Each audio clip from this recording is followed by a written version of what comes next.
today we're going to talk about telling time on an analog clock. And the first thing that the kids have to know is that the hour hand is shorter than the minute hand. And one of the ways I show that is to visually show that the word hour is smaller than the word minute, or shorter, even though minutes are shorter than hours, so it can be confusing sometimes. But whenever the minute hand is pointing right at the 12, we always know it's something o'clock. In this case, it is 1 o'clock. And that's how we write that. Don't know where, oh, here's my eraser. Okay, so in second grade, we talk about telling time to the nearest 5 minutes.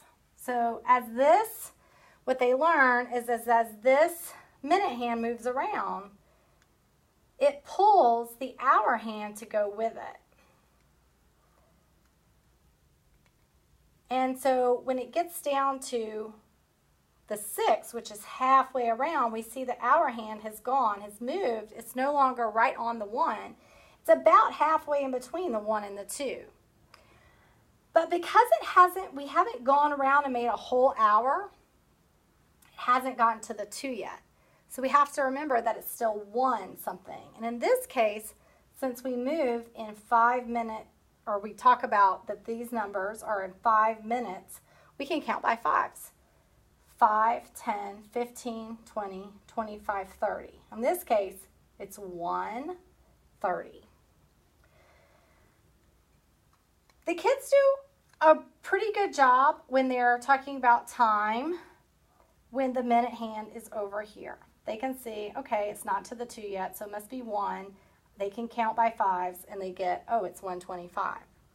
I've marked on the clock over here what I call the danger zone. And the reason I call it the danger zone is because when the minute hand gets over here, the kids have a lot harder time telling what hour it is. As you can see, as that hour hand keeps getting pulled further and further, they now think, well, it's closer to 2. So if it's closer to 2, they say, oh, it's 2, and then they count around and get 2:45.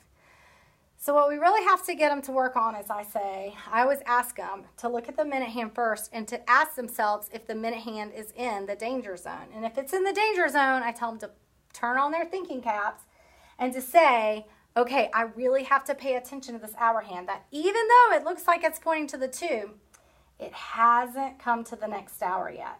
So in that case, if they turn on their thinking caps, they're going to pay attention and say, it's not to the 2 yet because it's got to get all the way back up to this 12 before it's going to be 2 o'clock.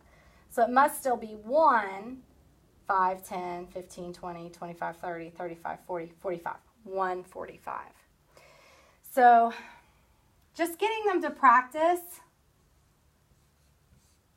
writing the times and really getting them to think about when it's in this danger zone, really paying attention to the hour there. And that's the biggest thing with telling time.